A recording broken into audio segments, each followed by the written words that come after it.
forgot to tell you guys, go up to the Alex Jones channel on YouTube, because that's where it's posted, top story, of Wayne Madsen on Russia Today. I want to play a clip of that later before he leaves us, because I want to give credit where credit's due. Of the reporters I know out there, I would interview Wayne Madsen 5, 6, 7 years ago, and I knew he was a credible reporter, but sometimes that he kept breaking big news, I would think, man, could this guy be for real? And he just continues to be right about everything. And he just is always telling us, when I call him up to come on every few weeks about other big stories he's working on. He put us onto a reporter about white supremacists in the Army and FBI and BATF and tied into von Brunn. And I looked at it and found some news reports from a decade ago about it, but I was still vetting it before I named a bunch of top Army officers and people. And then suddenly it's on the National Press Club this weekend, big news. So maybe we'll get him to talk a little bit about that as well, because he's really got his ear to the ground. And, of course, he worked in intelligence, and the U.S. government reports on intelligence. But bird flu, the first person, I said it's obviously manufactured, just as a layman interviewing scientists, because I knew you don't get a suddenly new mutation strain that's part pig, part bird, part human, with no lineage. A normally occurring, nature-developed flu strain, from all the scientists and virologists we talked to, has a pedigree. It's like if my wife has a French bulldog. We know it comes from French bulldogs. We know those were developed 300 years ago in England, and then the French got them, and they have certain characteristics. Same thing. But it's like if a purple poodle with yellow eyes shows up, that was genetically engineered. Somebody manipulated the dog DNA to get that. They have glowing jellyfish dogs. That's Washington Post. People won't believe that. Google glowing jellyfish dogs. I want to put that on screen. But the point is, with the analogy here, is that this flu just came out of nowhere. And then Madsen said he had sources in government, sources in media, scientists, and exactly what he said then a month later came out, and mainstream news, BBC, and others reported, it was made in a lab. But they won't say where. These scientists know who makes these. They know the pedigree of even manufacturer ones. Why won't they say? And now Baxter Pharmaceutical tied in with putting live bird flu in with vaccine production labs, and then that gets covered up, and then homeless die in Europe and secret vaccine trial. Just absolute. Yeah, they're just glow-in-the-dark dogs. Now, that's just the idea in the San Francisco Chronicle. They actually made them. They have glow-in-the-dark monkeys. Put up glow-in-the-dark monkeys. So they have those part jellyfish. People won't believe me unless they see it. Okay, going back to Wayne Madsen. Wayne, go ahead. Tell us, how did you know about the flu, and what's your latest intel? Well, this whole thing with this so-called swine flu, which is really a hybrid flu. The Centers for Disease Control even calls it a novel flu. Even they're saying this is new. Because of the appellation they've given this particular virus. I first heard about this from a researcher who's a virologist who's looking at this in a laboratory. And this researcher, what a compelling story. I'd love to identify this person, but it would, hurt his identity away. And right now, this individual is conducting the research, and everything this person has told me has come to pass. I heard in late April, early May, the prediction of this researcher was this thing was going to multiply around the world, and in a couple months, every country on the planet would have infections, and that has turned out to be true. Yeah, we're now level 6, and then you went further that this researcher told you they were planning a big hyped fear pandemic, or maybe even a mutated real one in the fall. You said this 3 months ago when it first, and now they're saying that on the news, forced inoculations. This is getting scary, Wayne.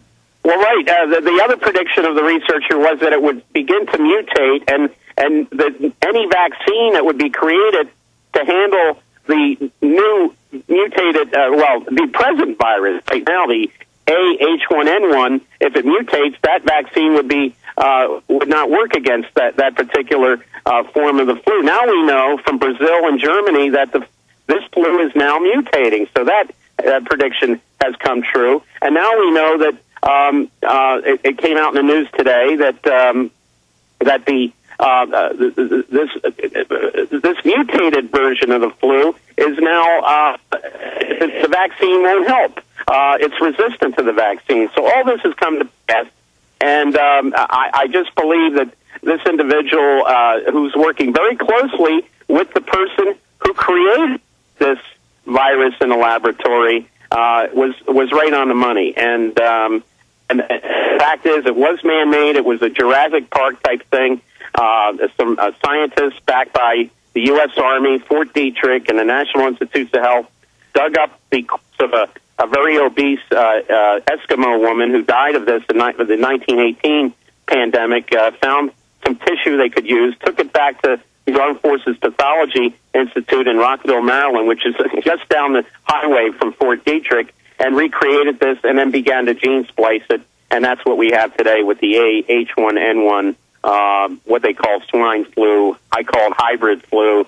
CDC calls it novel flu. But it is a flu that was created in a petri dish. And the question is why? And as I suggested today, I think the FBI should start investigating this. They should seize the records, start interviewing these people. And there's also a lab in Canada involved in Winnipeg, the National Microbiology Lab, and the RCMP should do the same thing there. But so far, we see nothing.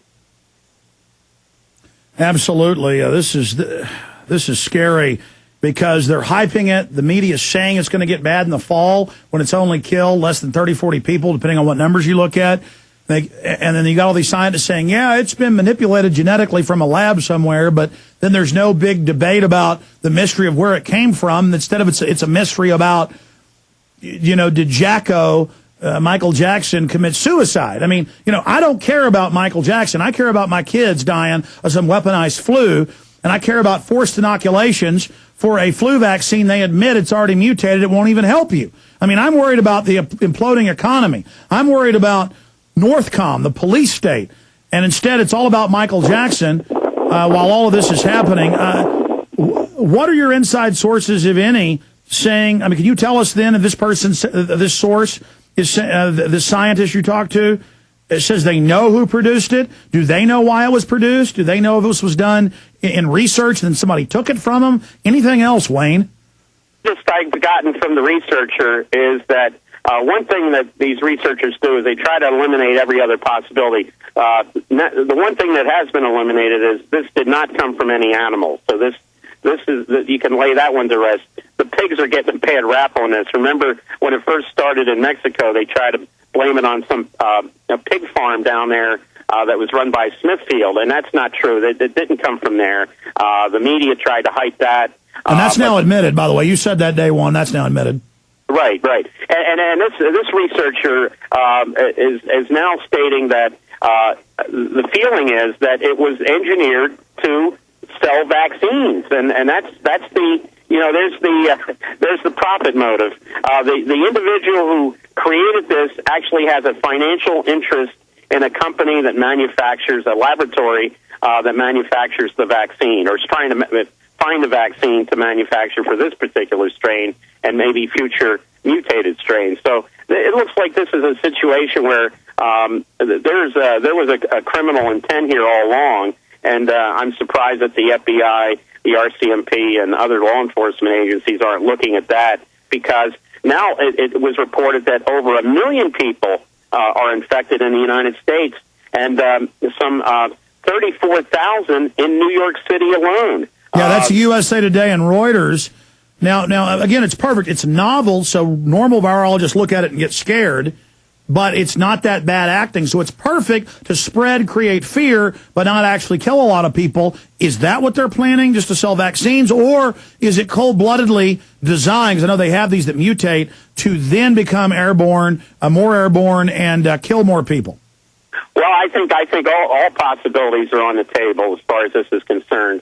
It's just the amazing thing is how the media, hyped it when it was in Mexico, and what we had, about 70 people infected there. Now we have over 1 million in this country, and only 1,000 in Europe being reported. So it's clear that the United States is ground zero for this. We just had the first reported case in Nepal today. A family came back from the United States. If you look at all these countries that are experiencing infections, 9 times out of 10, the people have just traveled from the United States. That's right. They're now saying the Canada. epicenter is either China or the United States, but you're saying China. That's a red herring. That would make sense because we're more healthy here, and so we're not dying of it. But Mexico is the perfect incubator, Mexico City, because they're so run down. Well, and there's another interesting factor here, too. Back in early May, there was an individual who was traveling from the National Microbiology Lab in Winnipeg to take up a new job at the National Institutes of Health here in Bethesda, Maryland. This individual was a native of the Ivory Coast in Africa, caught at the border, the North Dakota-Manitoba border, bringing in vials with Ebola virus genetic material and HIV genetic material. Yeah, I saw that in the news, yeah.